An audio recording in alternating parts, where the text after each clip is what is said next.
It was a year I'll never forget. A March Madness of what might have been. It would have been a hell of a 600 for me, I mean, let's face it. What could have been. If it was an ideal world, that shot would have gone in, the second shot would have gone in, and we would have won the game. But the show must go on. Don't make it your last. Au contraire, we continue with firsts. Like thunder from down under, we'll meet Western's Australian softball wonder.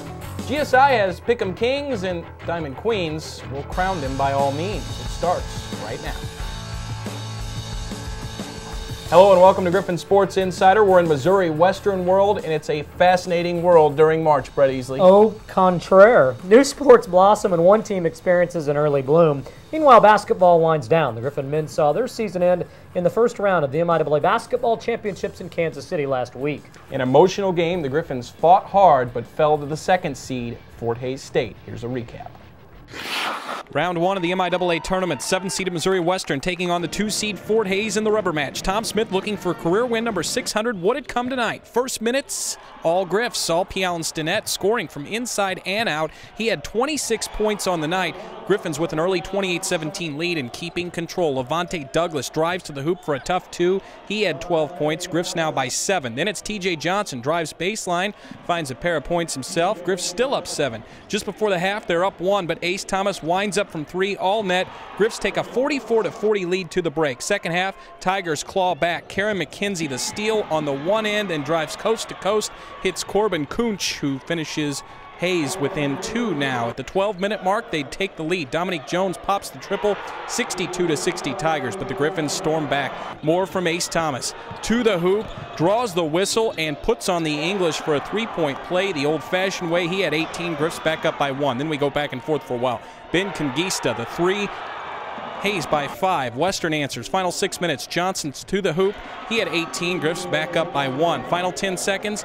They're still up 1. Hayes setting up for a final shot and a win, but instead Thomas picks up a foul in the double bonus. The Griffons cannot believe it. Jones would get 2 shots with his one-handed style. He nails the first to tie it at 85.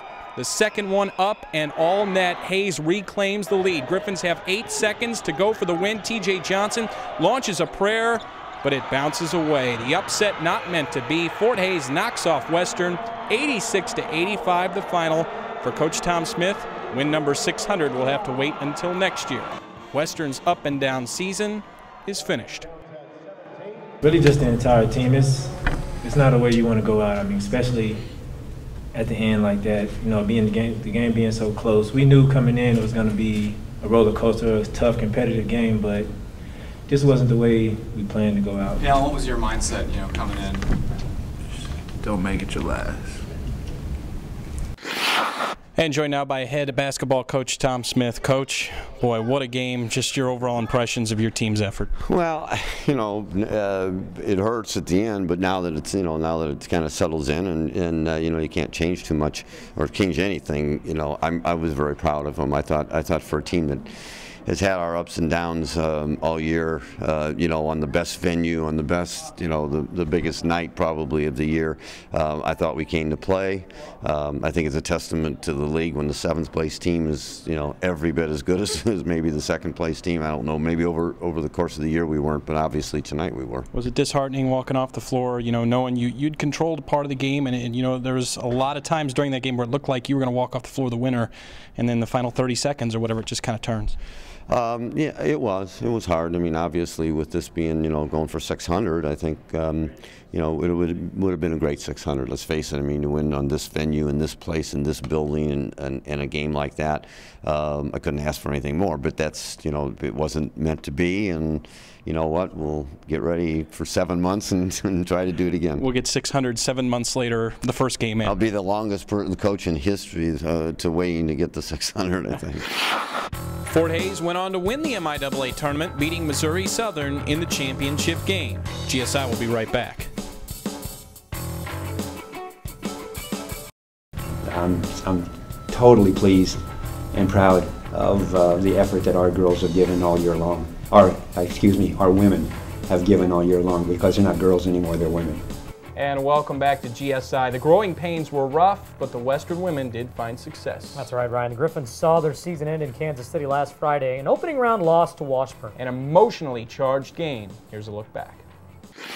Western women making their return to the MIAA tournament in Kansas City. 7th-seed Griffins taking on the 2-seed Washburn. Western comes out swinging. Jessica Cook doing the punching. She scored the Griffins' first 9 points of the game, gave them an early 9-3 lead, but foul trouble kept Cook on the bench for much of the first half. However, others stepping up. Senior Lauren Nolke knocks down the triple, but speaking of triples, Washburn hit a school record 17 threes against the Griffs in their last meeting. They lit it up again, going 8 of 14 in the first half.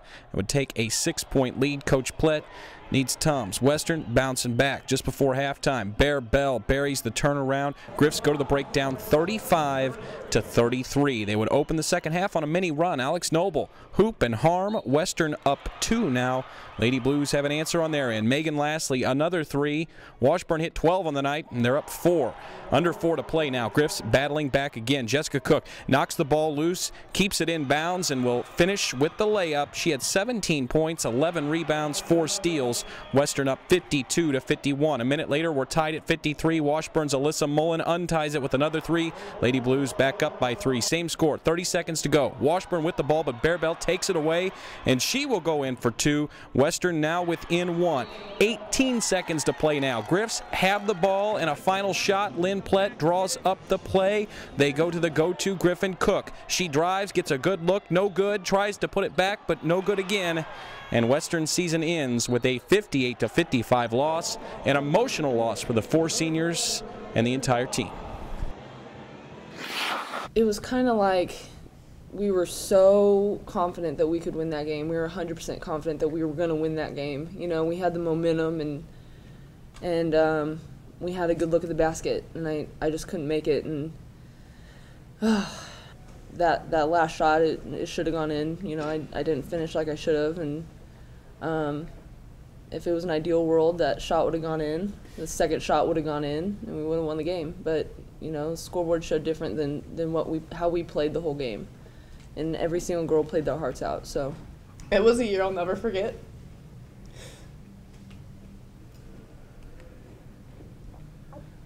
Just the way that we all came together and we fought. We didn't let being picked 11th in the conference. We didn't let any of that outside influences get to our heads. We were determined to come out, play hard, make the most of some of our last years, or leave something for the rest of the players to strive toward for next year. And joining us right now is head coach Lynn Plett. Very emotional game for your girls, emotional game for the seniors, and a game that you really played well. That was a physical game that you kind of matched them blow for blow. We did. It was emotional from a lot of aspects, from the fact of the venue, conference play, last game of the year potentially if you lose, and the fact that we've got 4 seniors that are looking at the end of their career. So there are a lot of factors with that emotion, and I agree. I think we played as good a defense as we can play, and the energy that we had on the court, the focus that we had on the floor was, I thought, exceptional for us. We just didn't have a very good shooting night, and that ended up, I think, being the big part of the difference. Lynn, the comments from the Washburn camp after the game was that we didn't play very well. I tell you what, I thought the team in black and gold had a lot to do with that. I'd like to think so, and when I looked at the tape, I was convinced that we had a lot to do with that. But I have to give credit to them because they did still shoot a good percentage from the three-point line, and we were right in their face on a number of those threes that ended up going in. And so, you know, holding them to only 7 field goals inside the three-point line for the entire game is, I think, a pat on our back. And just a couple of baskets that go down for us, a couple of different plays that go the other direction, and it's a different outcome. 17 seconds. Western has the ball down 1. You draw up a play in the huddle, draw it to Cook, and she gets a good look at it. She misses, and she misses with time on the clock. Was that something that you wanted to hold to the last shot, either win it or lose it there, or how was that drawn up? Did it go the way you designed it? She just went a little early. We were trying to clear the weak side first, and in that situation, I mean, you have a timeout, and it's, you know, you want to explain everything, but you can't. You don't have time to explain every detail of it, and so we were trying to clear the weak side a little bit more before Jessica took the ball to the basket on that wing shot. But she did such a great effort of getting that second opportunity. I mean, it's not the easiest thing to do, to go in hard for a layup, miss it, and go to the opposite side of the basket and get your own rebound and get it in such a way that you can tip it in on the same jump, and that's what ended up being the case with her. Nobody felt worse, nobody felt lower in that arena night than Jess did after missing that basket. We've kind of talked about it, but again, final time that 4 seniors will play at Missouri Western, and 3 of those came in when you came in. All 3 of them had an opportunity at several times to mail it in, maybe transfer, quit, because certainly things have been difficult over the last 4 years. Two-parter, how fulfilling is it for them to end their career on a winning note, having a winning season? And 2, just how proud are you of them, especially Rachel Lutine, who came in as, I think we would agree, as a project, and now 3rd team All-MIAA as a senior. Yeah, and you can go down the list of all 3 of those players, and including Brenna, who came a year later. But Rachel, too, I mean, this year, the fact that she was recognized by the conference as 3rd team all-conference is a great accomplishment on her part, and the year that she had was great. And Lauren, senior year, leads the league in 3-point field goal percentage, shoots 43-point-something percentage from the 3-point line, which is exceptional. Colleen just steadily improved throughout her career as well, and Brenna, an undersized wing guard who ends up being one of the top rebounders in the conference. So, as you said, they weren't players that naturally fit into the style of play that I brought, or that our philosophy is. But what I'm really pleased at is the fact that they were so willing to adjust and to try to fit into the style of play that I tried to have them play. And the fact that they're graduating in 4 years, all 4 of them, is another feather in their cap, from my opinion. We talked about that style of play. We talked about what you're losing. We'll talk about that style of play and what you have back when we come back.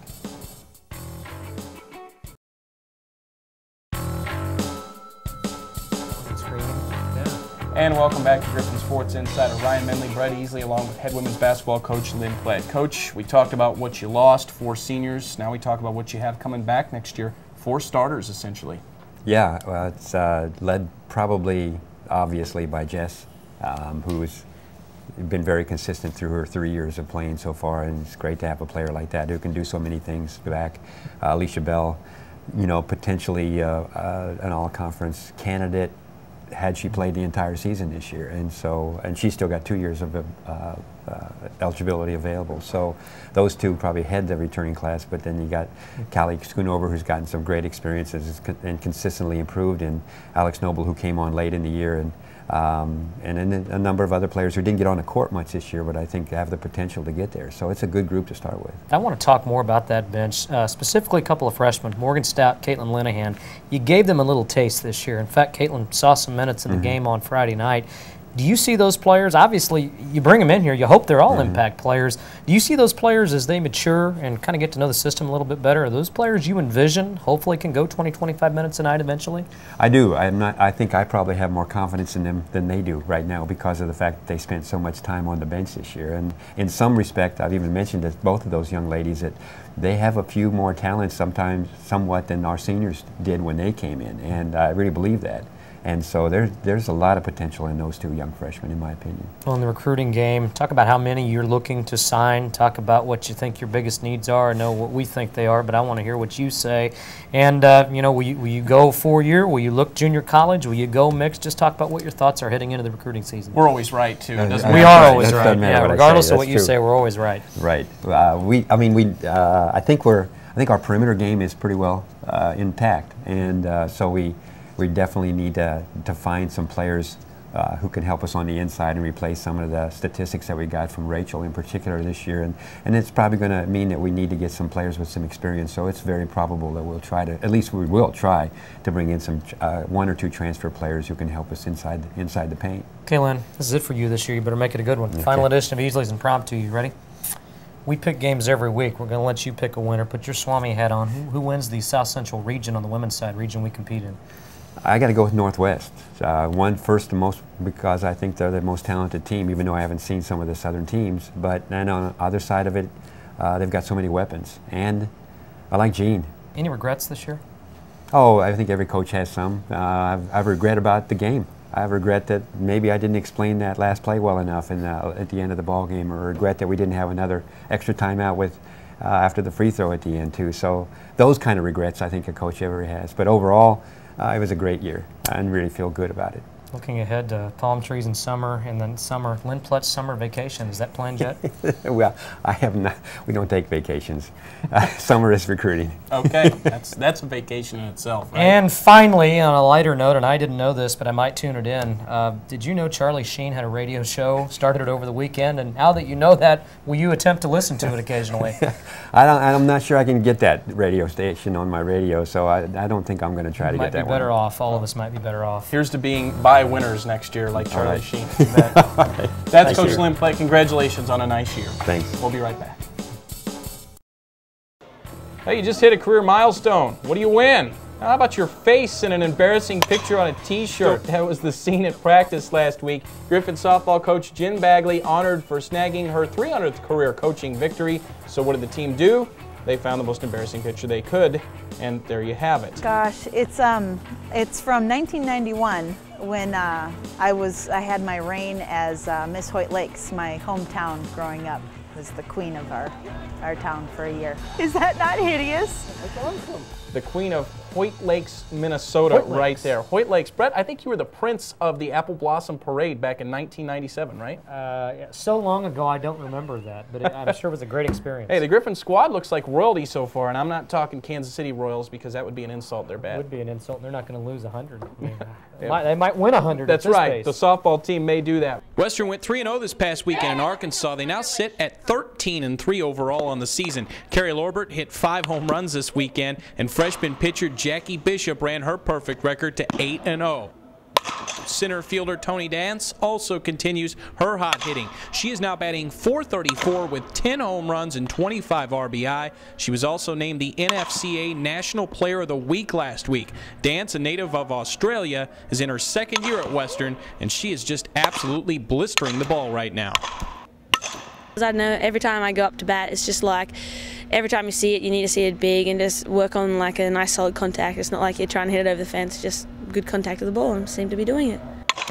She's making really good decisions at the plate, and she's very powerful. I mean, that's clear with the home runs she's had so far this year, but the thing that she's doing really well is having really good at-bats. She doesn't get fooled by a lot, and if she does, it's within an at-bat that she still comes out with a positive result. Just been pretty good. You just have to get a good rhythm in and just nice early step and just nice solid crisp hit of the ball, and she'll go over if you want. Where are you from? I'm from Brisbane, Australia. And how do you find yourself from Brisbane to St. Joseph, Missouri, or at least the Midwest of the United States? I got good connections.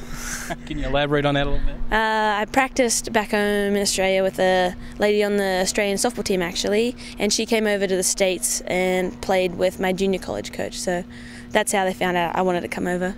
And how do you like being here? It's good fun, except for the snow. Yeah, that's what I was going to ask. Yeah. Are you used to, do you get any snow out there? Not where I am, definitely not, no. I've never seen it till I came here. Okay, the first time you got a big snowstorm, what did you think? I'm going to die.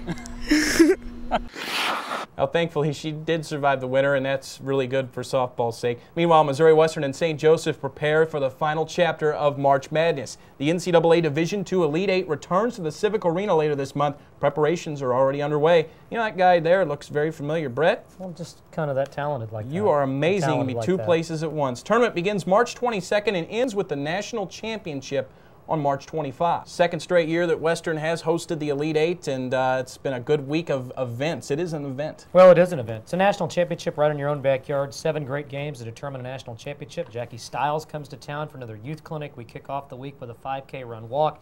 Championship shows till Friday night. We don't know when the Elite Eight's coming back. It might never come back. It may. You don't know that.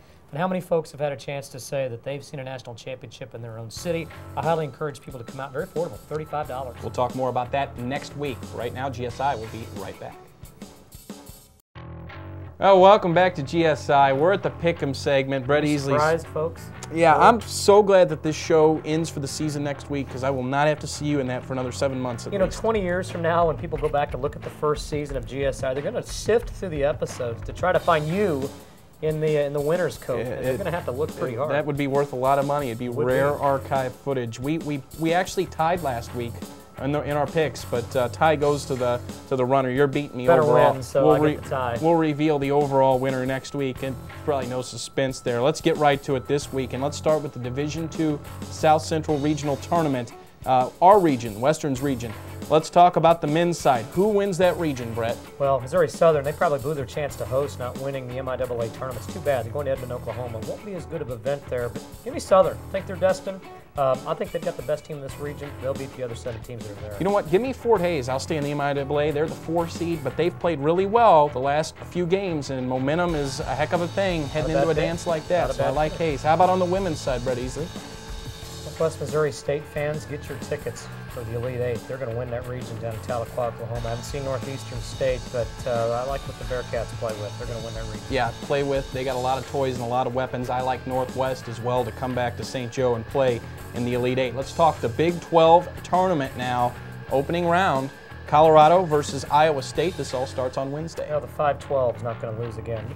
How about the Tigers? They lose as the 5-12 game last year. Not going to happen. Colorado needs that. They'll beat Iowa State. Okay, Mizzou versus Texas Tech. I'm a disgruntled Missouri fan. Pat Knight just got fired. Give me Mizzou. They're going to get it done, hopefully. A disgruntled Missouri fan still picking Mizzou, though. Missouri fans are always disgruntled in some way, shape, or form, aren't we? I'll take Mizzou as well, and I'll also take Iowa State. I like Iowa State in the first game. How about that? Why not? Baylor versus Oklahoma. Baylor's going to get beat. Baylor's just, I mean, Baylor should be a really good basketball team. They're a bunch of eyes on that team. It's me. Give me Oklahoma. I can't even tell you who they're playing. They're going to get beat. Oklahoma wins that game. Give me Baylor to win the Big 12. How about that? Nebraska versus Oklahoma State. I'm just reaching here. I'm grasping for straws. Nebraska, Oklahoma State. It's going to be another upset. Oklahoma State's a little better than they've played. Nebraska, I think their Cinderella run this year is over. Oklahoma State wins that. Bedlam gets it done. I'll take Oklahoma State as well. Overall winner of the Big 12. I can't pick against Kansas, can you? Can't. Give me KU. They're too good. They're too deep. They're good everywhere. They're destined. Bill Self, they get it done. Give me Baylor to win the Big 12 tournament. KU to lose. How about that? And win the national tournament. I think I'm going to go that way. Wow. Yeah. Okay. Okay. All right. Fair enough. We're good. We're just kind of disassembled. It's March Madness. Believe what Ryan Menley said. Like throw everything out. All right. That's GSI for this week. We'll see you back here next week. As always, Brett. Go Griffs. Go Griffs.